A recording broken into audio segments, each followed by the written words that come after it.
अजमेर शरीफ में प्रधानमंत्री जी ने चादर दे दी है दरगाह पे। कुछ दिनों पहले बहुत कंट्रोवर्सी हो रही है, कुछ संगठनों ने ऑब्जेक्शन किया है, इसको कैसे देख चादर भेजा है? ये प्रधानमंत्री जो चादर भिजाए हैं, किसी शायर ने अच्छा कहा प्रधानमंत्री के बारे में। क्या कहा? इसने हमारे जख्म का कुछ यूं किया इलाज, इसने हमारे जख्म का कुछ यूं किया इलाज, मरहम भी गर लगाया तो कांटों की नोक से। तो ये जो पूरे देश में बीजेपी संघ परिवार की तरफ से हर उनका ऑर्गेनाइजेशन कोर्ट को जा रहा है कि यहाँ पर खुदाई हो, यहाँ पर खुदाई हो, ये मस्जिद नहीं है, ये दरगाह नहीं है, ये कब्रस्तान नहीं है। तो प्रधानमंत्री अगर चाहते हैं तो ये तमाम चीज़ों पर रोक लग जाएगा। और दूसरी अहम बात यह है कि पिछले 10 साल से बीजेपी की सरकार है, नरेंद्र मोदी प्रधानमंत्री है। प्लेसेस ऑफ वर्शिप एक्ट जो पार्लियामेंट में पास हुआ और राम मंदिर के जजमेंट में उसको नॉन रिट्रोग्रेशन की बात सुप्रीम कोर्ट ने कही दी, उसके बावजूद भी ये सरकार का कोई स्टैंड ही नहीं है उसके ऊपर। इसीलिए आज आप देख रहे हैं कि 7 से ज्यादा मस्जिद और दरगाह के मसले सिर्फ उत्तर प्रदेश से हैं, जहां पर बीजेपी की सरकार है और जहां से प्रधानमंत्री अपना एमपी का चुनाव जीत कर आते हैं। तो ये सिर्फ चादर भिजाने से कुछ फायदा नहीं होगा। चादर तो हर कोई भिजाता रहेगा, मगर उस चादर को भिजाने के पीछे जो पैगाम एक सरकार देती है वो ये देती है कि हम सिर्फ चादर नहीं भिजा रहे हैं, हम उस समुदाय को, उस देश की जनता को जो इन तमाम चीज़ों पर आस्था रखती है, दरगाह मस्जिद में, उसको हम दरगाह और मस्जिद मानते हैं। आप चादर तो भिजा रहे हैं, मगर आप ही के चाहने वाले कोर्ट को जा रहे हैं कि ख्वाजा अजमेरी की दरगाह दरगाह नहीं है, मसाजिद मसाजिद नहीं है। तो ये इस चीज़ को ये रोकने की ज़रूरत है और असली काम जो सरकार को करना है वो रोके, इन तमाम चीज़ों को रोक लगाए कि क्या ये क्यों कर रहे हैं लोग सब जाकर तमाशा। ये सर, आपने ऐलान कर दिया है कि दिल्ली चुनाव में आप एक्टिवली पार्टिसिपेट करेंगे।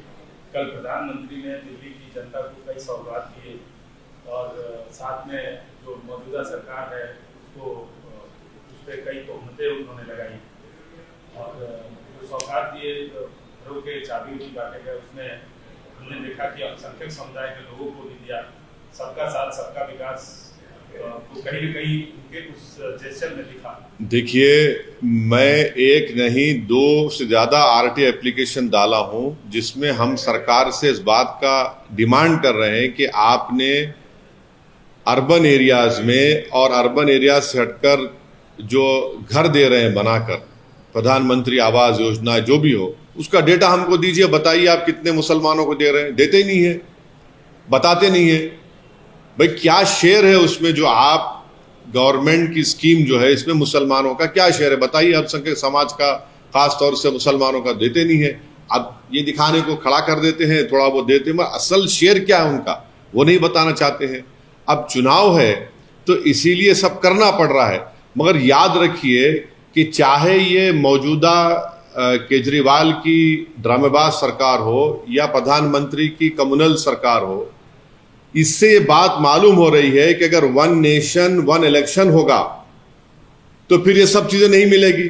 अब पार्लियामेंट का चुनाव हुआ 6 महीने पहले, अब दोबारा चुनाव हो रहा है तो हर सरकार अपना अपना अनाउंसमेंट कर रही है। इससे देश को समझना है कि देश के जनता और उसके वोटर का फायदा करने के लिए ये सब अनाउंसमेंट्स हो रहे हैं। गो इसका इकोनॉमिक इम्पैक्ट जो होगा वो अलग बात है। तो इससे बात साबित हो रही है कि 1 नेशन 1 इलेक्शन देश के वोटर के हित में भी नहीं है, संविधान के खिलाफ भी है।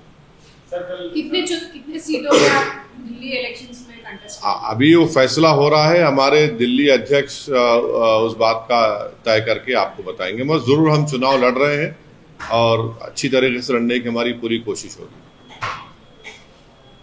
सर, और एक इशू है, गवर्नमेंट ने प्रोटेस्ट लॉन्च किया है, new China country, they are saying that they are already in Ladakh. Government has launched a strong protest with China over the recent creation of 2 countries, and they are saying that they are already.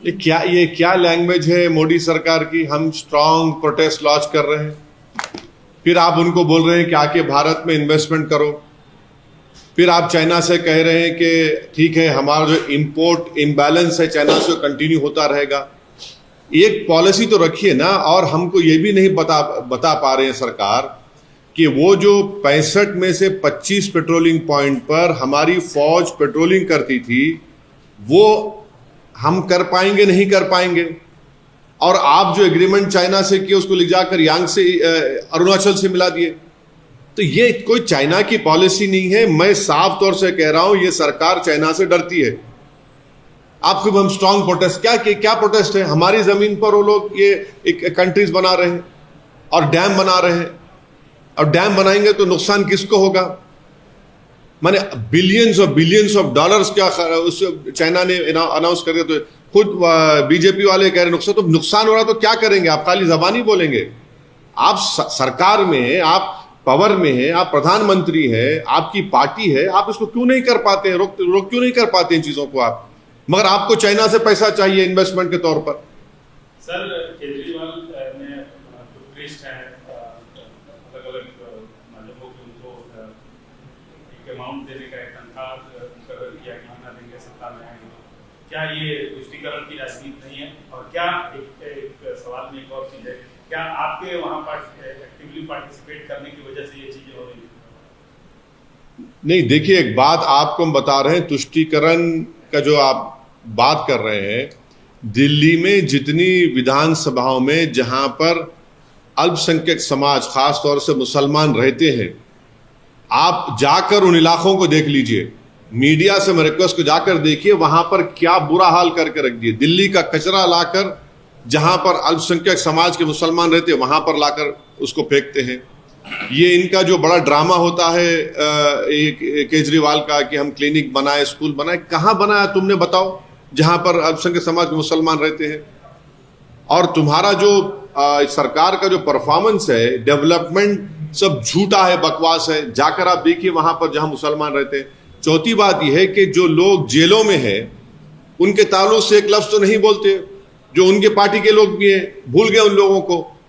Kejriwal को bell हो गई, सिसोदिया को bell हो गई, इनके तमाम नेताओं को बेल हो जाती है। और जब दिल्ली में जेनोसाइड हो रहा था, ठीक है, लॉ एंड ऑर्डर इनके पास नहीं है, मगर आप क्या करते हैं? मुख्यमंत्रियों पर राजघाट पर जाके बढ़ी आते हैं आप। मरने वालों को एस ग्रेशिया का जो पैसा देते हैं उसमें भी आप कम्युनिज्म करते हैं। तो ये सब ड्रामेबाजी हो रही है। रियल डेवलपमेंट जहां होने का है, जहां पर दलित और मुसलमान रहते हैं, कुछ नजर नहीं आता हमको।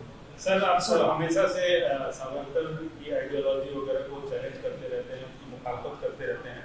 कल प्रधानमंत्री के से एक डीयू में कॉलेज खोला जाएगा सावरकर के नाम पे, वीर सावरकर के नाम पे, क्या करेंगे?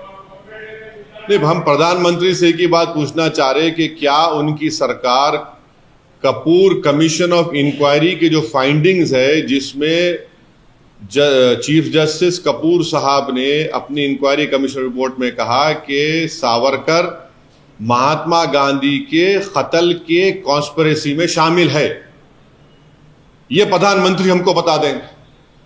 क्या वो इनकी सरकार उस Kapoor commission of inquiry report को मानती है, नहीं मानती है? और अगर महात्मा गांधी से आपको मोहब्बत है, जो हर गांधी जयंती के दिन प्रधानमंत्री और बीजेपी आरएसएस गांधी के फोटो के सामने फूल माला चढ़ाते हैं, राजघाट को जाते हैं, तो फिर ये गांधी से कैसी मोहब्बत कि कपूर कमीशन ऑफ इंक्वायरी कहता है कि ये कॉन्स्पिरेसी में शामिल थे? वो बता दे प्रधानमंत्री। भाई, आपको मुगल नाम से नफरत है, ठीक है, हम समझ सकते हैं, आपको एलर्जी है उससे, मगर ये तो बता दीजिए कि गांधी से मोहब्बत है और गांधी के कॉन्स्पिरेसी में जिसका रोल रहा, आप उनसे ही मोहब्बत करते हैं। ये कैसी मोहब्बत है? ये तो डबल टाइमिंग कर रहे हैं मोहब्बत में आप। सर, आपको लग रहा है कि दिल्ली के चुनाव में हिंदुत्व की होड़ हो गई है आम आदमी पार्टी और बीजेपी में? दोनों हिंदुत्व पे हैं, दोनों में फर्क क्या है? कोई फर्क नहीं है दोनों में। दोनों आइडियोलॉजिकली एक ही है। दोनों की पैदाइश, इनको पैदा करने वाली अम्मा का नाम है आरएसएस। एक को जनसंघ को पैदा किया उन्होंने, बाद में फिर वो 1980 में बीजेपी बनी। एक को उन्होंने 2012-13 में एक बड़ा इंस्टीट्यूट है, वहां पर लैब ग्रोन है ये हिंदुत्व, वहां पर पैदा किया इसको। सर, जो संभल वाले वायलेंस के मामले में उत्तर प्रदेश पुलिस ने खुलासा किया है कि जो गैंगस्टर इसमें इन्वॉल्व हो रहे हैं उनको डायरेक्शन सीधी तरह से दुबई से मिल रहा है, उसके ऊपर इन्वेस्टिगेशन। अरे गोलियां चल के 5 लोगों की मौत हो गई है, बच्चे हैं, छोटे बच्चे, उसमें सीने के ऊपर उनको गोलियां लगी हैं, को पीठ पे लगी है, और आप क्या कह रहे हैं? पूरा ओपनली आप एक समुदाय के खिलाफ आप जा रहे हैं। क्या ये जेब देता है वहां की एडमिनिस्ट्रेशन को कि आप एक ही समुदाय के खिलाफ जाए? आप इंसाफ करिए। इंसाफ का मतलब तो ये नहीं है कि आप उनको दबाए, उनको डराए। 80 से ज्यादा बच्चों को तो आप पकड़ चुके हैं, और ASI प्रोटेक्टेड मॉन्यूमेंट है संभल की मस्जिद, और उसके 5 फीट पर आप आउटपोस्ट बना रहे हैं। जरा तो शर्म आनी चाहिए कि तुमको ASI का जो कानून है 100 मीटर्स का, उसको पास व लिहाज नहीं है। आप परमिशन लिए ASI से? बताइए। वक्फ बोर्ड का डॉक्यूमेंट है, सुन्नी वक्फ बोर्ड का डॉक्यूमेंट है, बोलते उसको फेक है। तो अगर फेक है तो सुन्नी वक्फ बोर्ड पे केस बुक करिए। चलिए, आप क्या कर रहे हैं लोग? एक तरफा जुल्म हो रहा है वहां पर संभल में पूरा, और संभल को नया वो जो 1980 और 90 में जो तमाशे हुए थे, उस तरह का माहौल पैदा करने की कोशिश की जा रही है संभल में। सर, दिल्ली के चुनाव के मद्देनजर आप पे भी आरोप लग रहा है कि आप चुन चुन के दंगों के आरोपों को टिकट दे रहे हैं। एक बात सुनिए, इंदिरा गांधी के कत्ल के बाद जो सिखों पर जेनोसाइड हुआ और जितने एक्यूज थे उनको किस पार्टी ने टिकट दिया? किसने उनको मेंबर ऑफ पार्लियामेंट बनाया? और फिर दूसरा यह है कि मौजूदा जो रूलिंग पार्टी है, मुख्यमंत्री पर खुद केस है, उनके बड़े बड़े नेताओं पे केस है। अब बीजेपी की बात ले लीजिए, कितने बीजेपी के सांसद हैं जो पार्लियामेंट में हैं, उन पर केस नहीं है, सब दूध के धुले हुए हैं। किसने UAPA जिस पे लगा था उसको MP बनाया? मैं फिर से कह रहा हूं कि कभी अपने गिरेबान में झांक कर देख लीजिए। एक उंगली अगर हमारी तरफ आप उठा रहे हैं तो 4 उंगलियां, और ये फैक्ट्स आपको आईना दिखाएंगे। मतलब आप उनको टिकट दे रहे हैं? मैं टिकट देना नहीं देना मेरे पार्टी का काम है, और टिकट उन्हीं को दे सकते जो लीगली इलेक्शन लड़ सकते हैं। तो जो लीगली इलेक्शन लड़ सकते हैं, इलेक्शन लड़ेंगे। सर, एक और सवाल है, ये एक मौलाना शाहदुल ने लेटर लिखा है योगी आदित्यनाथ को। He says that Muslims will convert at Mahakumbh. You have made a law, and how will you stop it? Why does Maulana have objection to घर वापसी? कौन है नहीं मालूम भाई, ये कौन है मेरे को नहीं मालूम, मैं जानता ही नहीं उनको। वो क्या चाह रहे? वो कन्वर्शन करना चाह रहे अपना। Muslims will convert in Mahakumbh.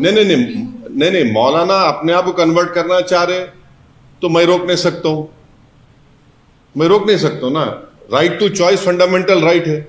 अब मौलाना कूदना चाह रहे तो वो कूद सकते हैं, हमको क्या करना है उससे?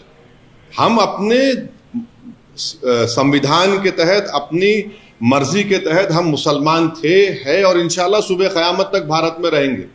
ये हवा के झोंके आते रहेंगे थोड़ा थोड़ा, ये सब उससे फर्क पड़ने वाला नहीं है। अब मौलाना की ये कौन है मैं जानता भी नहीं है महाशय को, इनको महाशय बोलना भी है नहीं मालूम, और कौन है नहीं मालूम। ये वो जाने, वो नहीं मालूम कौन है, मैं जानता नहीं उनको। महाकुंभ अभी शुरू होने वाला है। नहीं तो क्या उसका बोलने का मतलब क्या है? क्या करना चाह रहे वो? उन्होंने लेटर लिखा है योगी आदित्यनाथ को, सेइंग कि Muslims will convert in the Mahakumbh, you have made a law, how will you stop it? मतलब मुस्लिम्स जो है वो कन्वर्ट होंगे महाकुंभ जो प्रयागराज में हो रहा है। नहीं, वो बेचारे वो अब नहीं मालूम कितना उनका IQ है, मगर आप अगर हिंदू धर्म को छोड़ रहे हैं तब आपको परमिशन लेना है, तब आपको परमिशन लेना है। माने कलेक्टर से परमिशन, इससे परमिशन, और इसको आप जक्सटापोज करिए यूनिफॉर्म सिविल कोड से। यूनिफॉर्म कहां रहेगा फिर? आप बताइए कि यूनिफॉर्म सिविल कोड आप लाएंगे और फिर आप ये कानून भी रखेंगे, फिर आप लव जिहाद की भी बात करेंगे, तो क्या होगा बताइए? मजाक है और कुछ नहीं है ये।